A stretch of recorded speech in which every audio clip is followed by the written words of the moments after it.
Ну давай, рассказывай интро. Сейчас. Давай быстрее, камера пишет. А, да, пишет? Давай. Я хочу, чтобы проехала буса. Так, И, короче, из трубы, как будто вот это буса.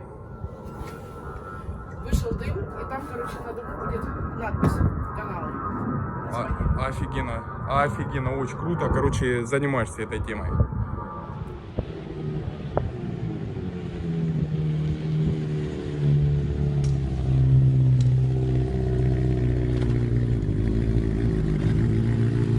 Только две передачи. Видеоблог. Это мотовидеоблог, друзья. Всем привет, приветствую на нашем канале. Сегодня в нашу мотореанимацию приехал вот такой вот красавец. Это легенда 2000-х, Захар 400. Приехал он с проблемой, у него не работает один цилиндр.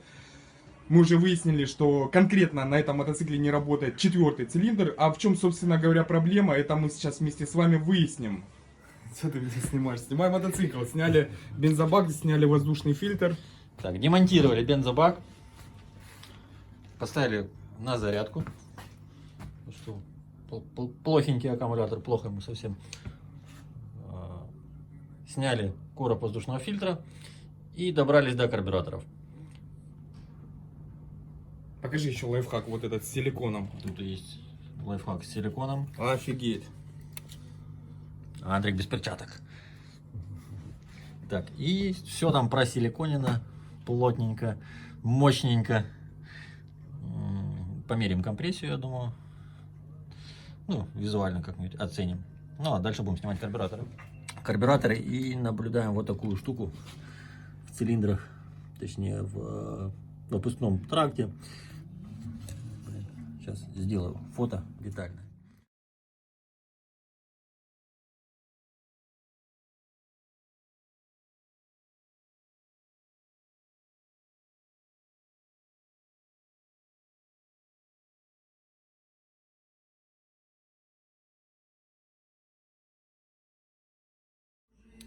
Отмыл снаружи карбюраторы с компрессора. А у нас вот такая вот площадка под каждый карбюратор. Здесь вот такие вот бортики организовали, чтобы каждая деталька не перекатывалась. В общем, получается, что меня ждет огромный нервоз в том плане, что обратите внимание, в каком состоянии здесь крепеж. Офигеть. Точно так же с обратной стороны. Угу.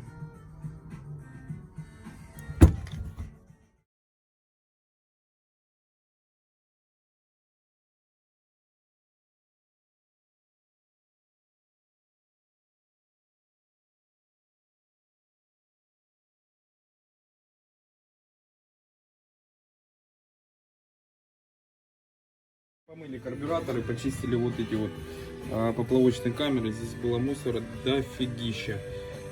Убрали вот эти вот прокладки, они были на герметике, герметик очистили. Ну, такие вот чистые крышечки получились. И также вот эти крышки почистили. Что еще? Проверили поплавки на трещины. Можно поподробнее про поплавки, чтобы они не тонули? Поплавки грязные? Да, давно стояли. С водичкой, наверное, да? Проверили поплавки, все целые, ни один не утонул. Это хорошо. То есть заливать у нас не будет. Мембраны целые.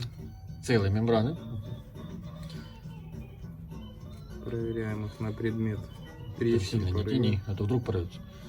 Можно тянуть, если хорошая мембрана. Вот Если такая. хорошая, да, то не порвется. Ну, то есть они все в надлежащем состоянии. Что хотелось бы добавить?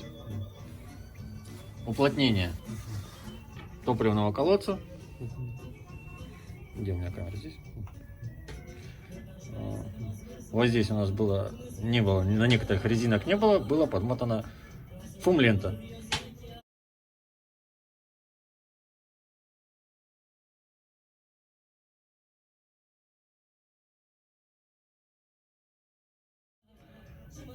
Надо заменить резинки. Заменить резинки на пофлаковых крышках. Отрегулировать уровень топлива. По-моему, здесь 17 миллиметров. Ну, можно будет визуально потом его контролировать через тоненькую трубочку. И привели в чувство карбюратору целую батарею. Вот, то есть все помыто, чисто. Есть один единственный нюанс. Но мы работаем над этим для того, чтобы доставать вот эту втулочку. Не втулочку, а как же показать-то? Вот эту латунную вставку. Она у нас продолжается вот сюда, для того, чтобы выбить эту деталь, в которую опускается главная топливная игла, нужна специальная управка. Мы сейчас поедем, сделаем специальную управку и выбьем, потому что внутри у нас есть резиновое колечко. Выглядит оно разобранное вот в таком виде. То есть резиновое кольцо на вот этой проточке. Сейчас надо что показать. Резиновое кольцо у нас на вот этой проточке. И со временем оно задубевает и идет лишняя порция топлива. Не расчетная. И поэтому мопед заливает, не держит обороты, либо как-то неправильно работает. Также нам нужно будет заменить вот эти болты красивые. Нет, еще нормально. Вот эти красивые болты мы заменим на нормальные. Возьмем нержавеющие шайбы и такие же винты.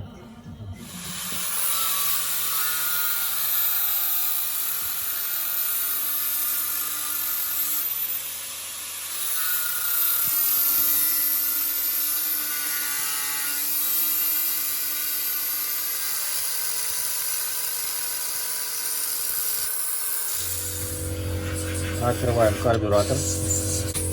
Наглядная инструкция, как работает карбюратор.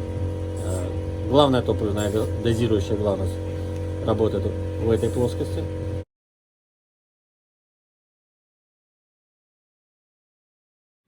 Итак, сборка чистых запчастюлек. Надо там ватными палочками. Да, Чистота и порядок. Вот это место обязательно нужно прочистить, иначе если вот сюда попадет соринка, она Под иглу. застрянет, да, между иглой и седлом. Вот это седло, как называется, Юрок? Главное, седло топливной иглы. Седло топливной иглы. Вот сюда опускается игла. Сейчас я ее покажу. Вот это игла. Вот Иглы она. не должно быть конуса на резиновом наконечнике. То есть, если попадает туда соринка, у вас постоянно карбюратор будет заливать. Ну и пока она не улетит оттуда. Но есть вариант, что она там будет долго жить. Да. И будет большой уровень, вплоть до заклинивания мотора, обрывания шатуна, поршня, что-нибудь такого. Костяна когда было. Но это было на Сибишке. Костян решил обмануть судьбу и убрал бензокраник. И на большом склоне поставил мотоцикл на боковую. Заглушил, краника не было, бензин тек и натек полный цилиндр. Он потом нажал на стартер и прибежал такой: у меня мотор заклинил. Я думал, он пошутил. Оказалось, нет. Итак, сейчас вот сняли вот такие вот резинки, они, ну, можно сказать, уже пластмассовые. Вот они, видите, разваливаются. Ты порвал резинку, образец. Подберем. У нас есть запас резинок. 8 на 1,5, 10 на 1,5. Обычно такое сечение используется. Единичка редко используется. Но в данных карбюраторах не используется сечение единичка, только 1,5. Дальше ставим новые резинки. Ставим седла, иглы, поплавки. Выставляем уровень топлива и вперед.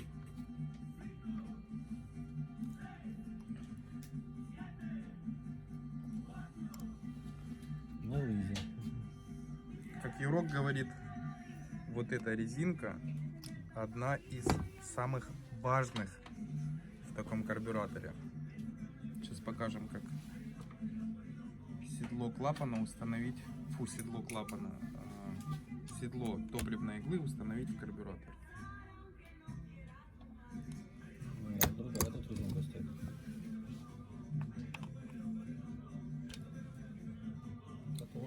Плоскогубцы необычные, обратите внимание, они... Это обычно. А, это обычные? Что за дела? А где необычные?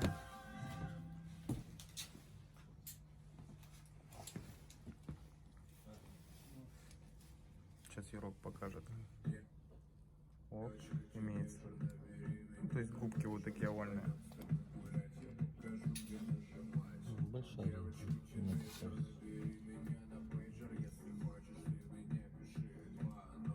Это масло.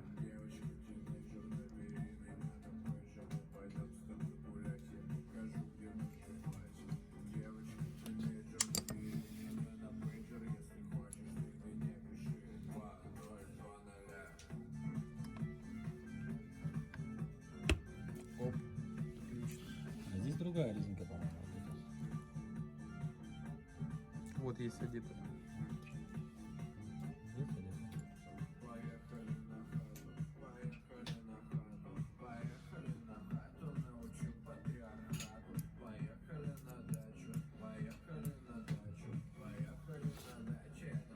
Это с этого, да, Саня?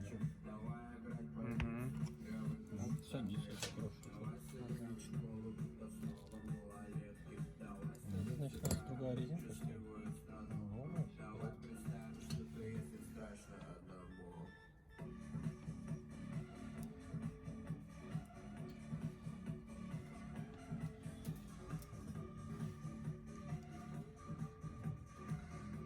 Имеется у нас в наличии вот такой вот волшебный набор.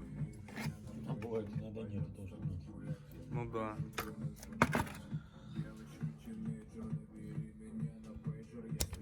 Мне не нравится, как он туда залазит.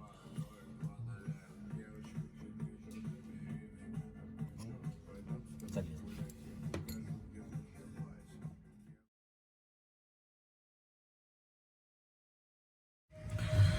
Здесь нужно обратить внимание на винты регулировки холостого хода. Как он правильно называется? Качество, количество смеси. Винт, качество, количество смеси. Вот здесь. Уплотнительная резинка. Металлическая шайба. И пружинка. Ставим пружинку. Ставим металлическую шайбу и подбираем нужную резинку.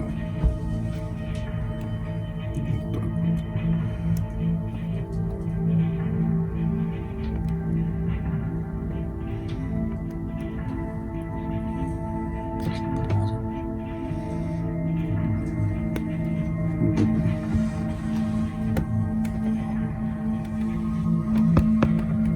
О, отлично. Все, и сразу вкручиваем. Смазываем маслом резиночку, чтобы она легче зашла.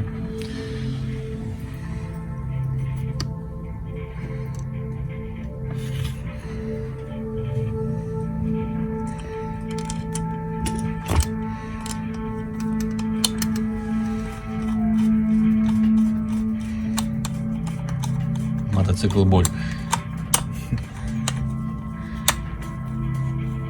Сильно не надо заворачивать, до легкого упора. До легкого упора есть. И возвращаем на 2 оборота, это будет наша начальная точка регулировки. У нас есть помеченная отвертка. Полоборот, оборот, 1,5, есть 2. Мотоцикл боль. Вот он наш герметик. Это не наш герметик. Вот. Ну, я думаю, мы его воспламеним, и он реанимируется опять. Самый главный момент — уровень топлива. Карбюраторы Кейхен, но похоже стоят на дизеле, только единственное, что у них впускная часть немножко другая. Ну, как диффузор другой. Не овальный, и совмещение с мембранной камерой немножко по-другому сделано. Но здесь зато у нас стоят дудки немножко другого плана, чем на визере. Немножко верховой мотор. Итак, у нас стоял уровень топлива здесь вот так, примерно, я сейчас скажу вам. И вот так. То есть топлива практически не было в поплавковых крышках. Почему так было сделано? Возможно, протекали топливные колодцы. Там как раз фум-лента. Это все. У нас там стоит бензонасос. Он, в принципе, достаточно быстро сможет накачать весь этот объем. Мотоцикл запускался на подсосе, работал. Без подсоса, естественно, не работал. С таким уровнем топлива он не будет работать. В данном моменте нам нужно что нужно? Настроить уровень топлива в поплавковой камере. Для этого поворачиваем карбюраторы под небольшим углом, для того, чтобы игла, язычок только коснулся запорной иглы, но не сжал демпфер, который собран в игле. То есть вот до такого уровня. То есть поплавки сейчас подвешены, и уже в данный момент они перекроют топливо, если подать топливо в топливопровод. Вот. Мы сейчас настраиваем 14 миллиметров. Мы уже все сделали, просто покажем, что меряется у нас от плоскости среза до торца поплавка. Там 14 плюс-минус 1 миллиметр. То есть где-то больше, где-то меньше будет у нас. Идеально не сделаем. И потом нужно будет этот момент. Также меряем обе стороны поплавка. Здесь у нас, наверное, будет 14,5. Можно использовать калибр. С ним удобно. Но поплавок у нас имеет небольшой люфт на оси. Это износы поплавка. Скорее всего, да, поплавки, кстати, да, ушатаны. Но за неимением новых соберем эти, проконтролируем уровень топлива через сливной болт. Одеваем сюда, то есть собирается у нас вот так карбюратор стоит. Одеваем сюда прозрачную трубочку и вводим ее наверх. И отпускаем винт. И за счет сообщающихся сосудов в трубке и в камере мы увидим реальный уровень топлива. Видите, у нас тут отметочка. Он должен быть, по-моему, на 5 миллиметров выше среза вот этого. Это дополнительно проконтролируется, если уровень будет недостаточно, либо будет больше, нужно будет обратно разобрать и в зависимости от показаний дорегулировать уровень топлива в камере. На текущий момент собираем поплавковые крышки. Можно даже визуально оценить, что уровень топлива у нас примерно выровнены они по одной линии поплавки.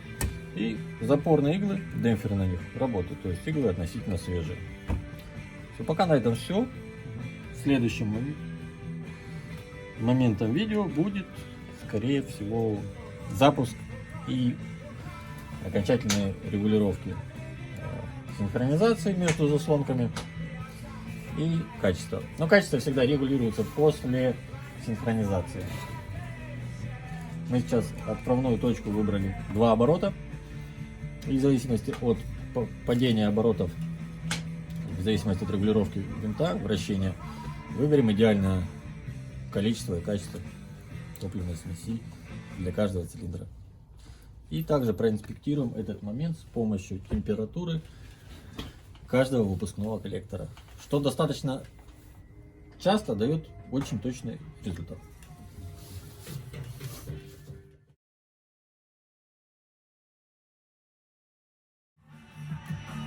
Сейчас Юрок подскажет небольшой лайфхак, как в гаражных условиях проверить Подсос воздуха здесь и наличие какой-либо компрессии. Закрываем спуск. Делаем несколько оборотов. Все. Разрежение здесь есть, оно держится. Значит, что у нас цилиндр наберет в себя топливо-воздушную смесь. Хоть немножко, но наберет. Если бы не было компрессии, ничего бы не происходило. И здесь, в данном месте, подсоса нету. То есть манифолды наши целые. Ну, так поочередно проверяем все. В принципе, все. Просто неудобно одной рукой снимать и заливать.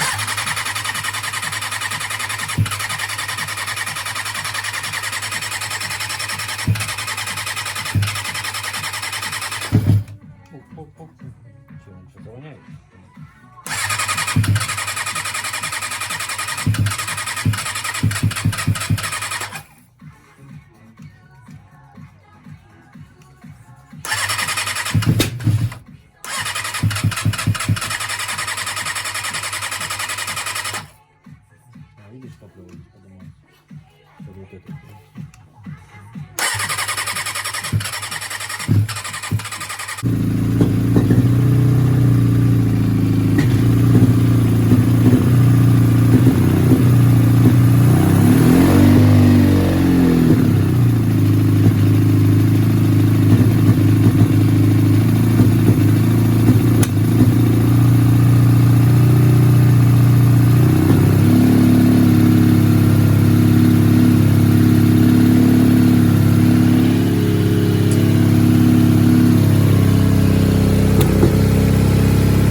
Да, ну я бы не сказал, что он вонючий. Не вонючий. Не вонючий. Ну, так. Что скажешь, Юрок? Сейчас свечи поменяем. Да, свечи здесь, конечно. А где эта свеча? Липай. Какая-нибудь Она, показать. наверное, стоит рублей 70. Дело вопрос, не сколько она стоит, а как она работает. Смотрим.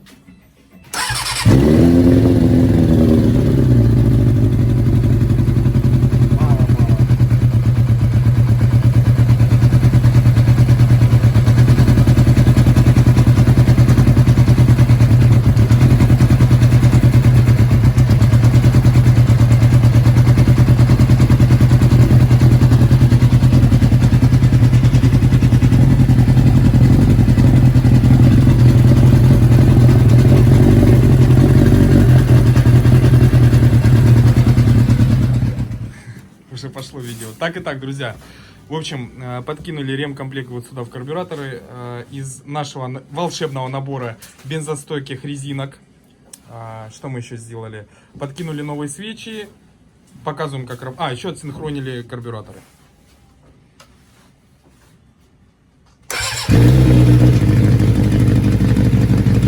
Отлично.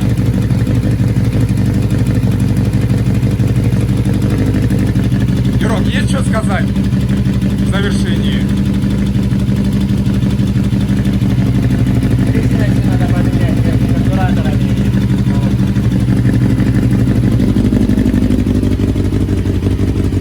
В общем, друзья, ставьте лайки, подписка. Следите за своими карбюраторами. Всем пока.